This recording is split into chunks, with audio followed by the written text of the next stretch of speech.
England is the most innovative team in the world, and somehow that's not a joke. This is the last knock. My dad told me to say this. Depending on your age, you're now processing this in vastly different ways. Some of you will be nodding, others just laughing hysterically.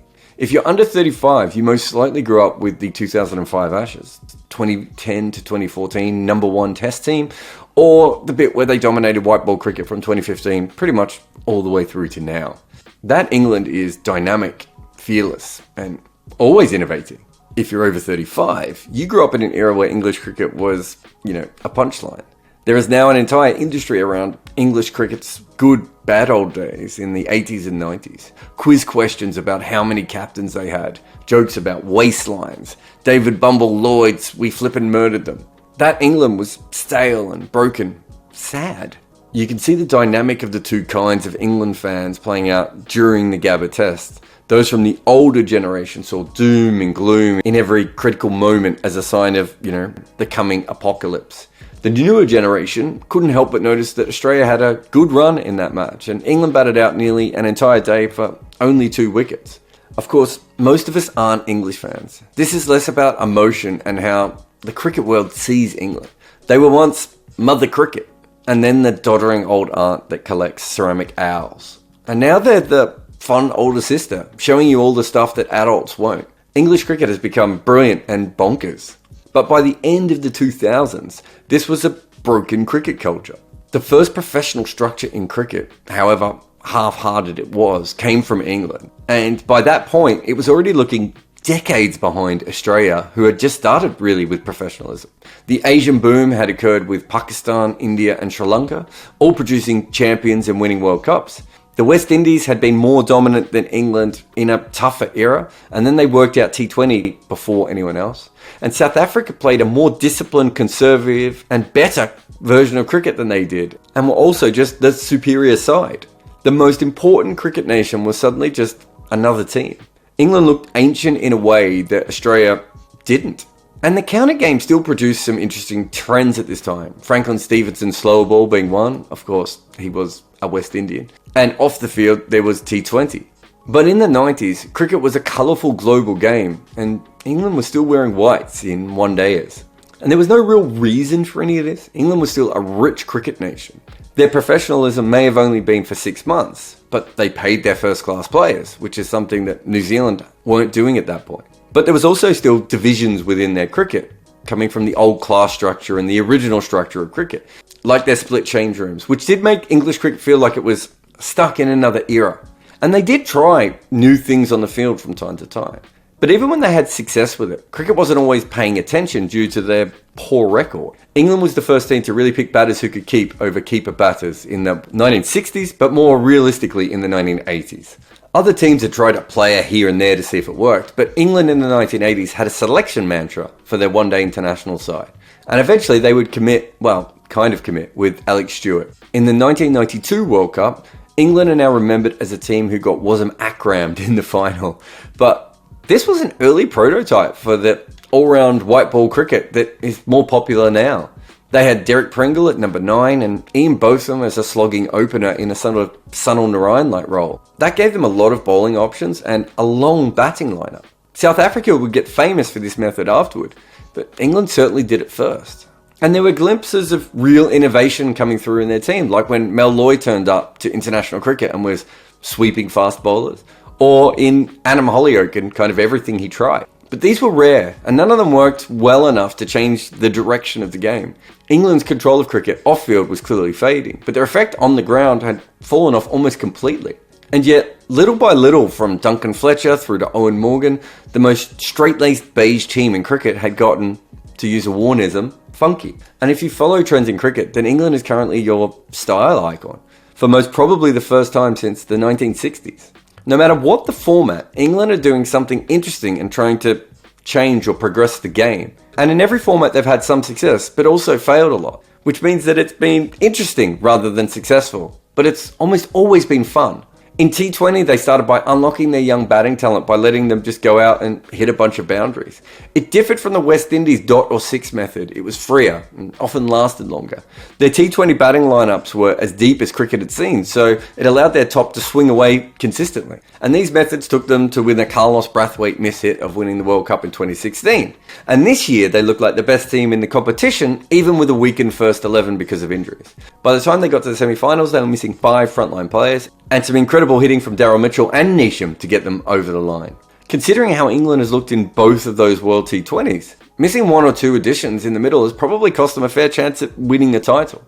And there are other T20 trends that they are associated with as well, like Owen Morgan and his analyst Nathan Lehman have a dugout code they exchange when England are fielding to ensure that Morgan is making data-led decisions. In T20 cricket outside the international level, you've seen a point in a game where Northants just took their wicketkeeper out so that they had an extra fielder for a while. And county cricket has also provided 2 extraordinary bowlers. Benny Howell would be considered a medium pacer and Pat Brown would be fast medium. But when you look at what both of them do, they're just like spinners of varying speeds. They're a lot more than just change-up bowlers with cutters. Even Harry Gurney was probably fairly one of a kind. In ODI cricket, England completely smashed the boring middle overs. They turned themselves from an idiosyncratic team to a lineup of enforcers. They took lessons from their T20, but they were also willing to lose early wickets in one-day internationals. And that meant that they unleashed their openers in a way that would make Sugar of 1996 blush. England became the quickest scoring team in ODI history, the first side ever to score at a run a ball for a 4-year period. But it wasn't their openers who made the biggest impact. It was really in the middle where Joe Root, Owen Morgan and Josh Buttler, where they turned the boring middle overs into 180 runs per match without losing many wickets. It was like the difference between hand milking a cow and using a machine. They also had a bowler like Liam Plunkett, whose key skill is taking a collection of the ugliest wickets you've ever seen. England helped turn him from a standard fast bowler into a cross-seam spoiler. And that worked because Plunkett and many of the other bowlers in that side could bat or at least hit, meaning that the batters could push the game even harder, and so you had to really score off Plunkett, which usually ended up with you mishitting one out to a leg side sweeper. Yet when they lost the 2017 Champion Trophy semi-final, people doubted them. No team has ever been that good at ODIs and yet less respected coming into a World Cup. And in that World Cup, they gave us the greatest final ever. They won in the weirdest way possible. And New Zealand stepped over the lines. There was umpiring errors and a super over. It was very English cricket.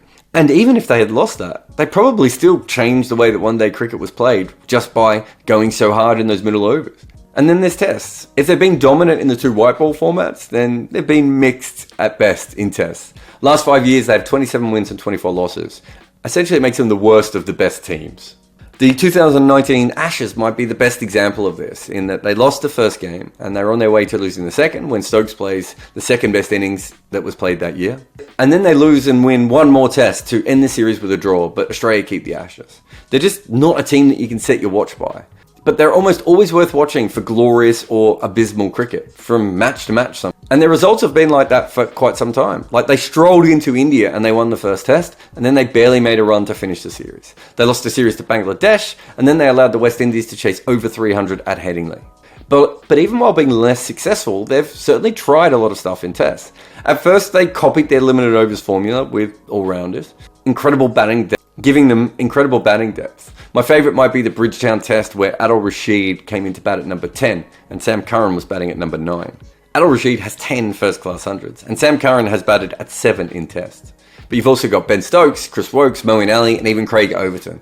That doesn't even count their keeping all-rounders, Ben Foakes, Johnny Bairstow, Josh Buttler and Ollie Pope. Even Murray Burns was a keeper at one stage in his career.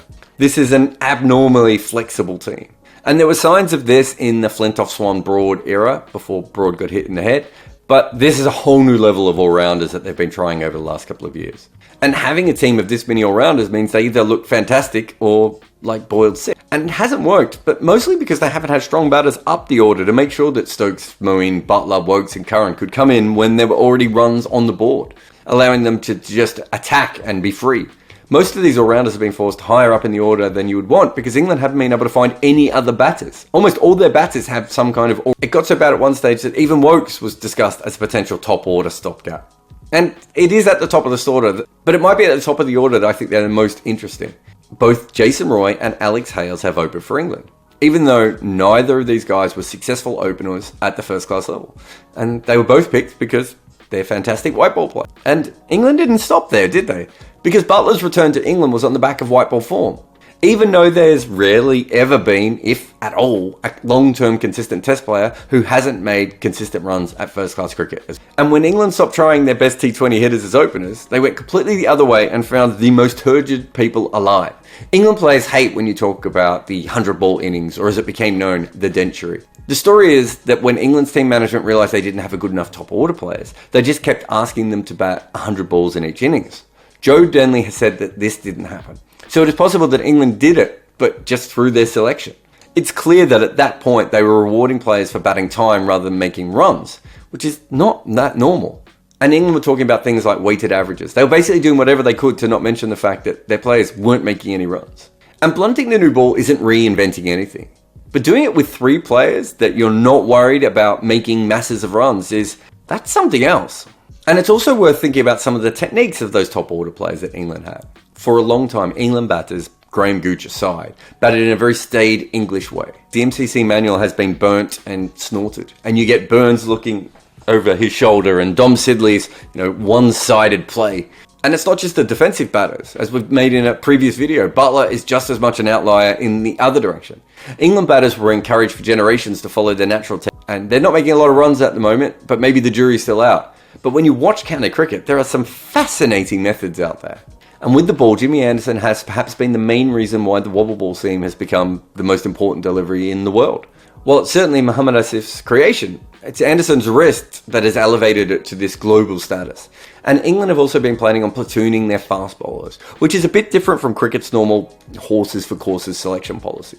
Essentially, England's plan, which mostly injuries have thwarted, was to have 3 or 4 genuinely fast bowlers, was to drop them in for a test at a time, allow them to bowl as fast as physically possible, and then rest them until they were needed again, which is more or less how baseball pitches are used. On their own, some of these just sound a little bit quirky, but when you put them all together, it's clear that England has leaned into the weird and the extreme like never before in their history. I mean, this is English cricket we're talking about. The team that really hasn't been part of the conversation to pioneering cricket since maybe the 1970s. Almost all major teams have been more important to how the game was played on the field since that point.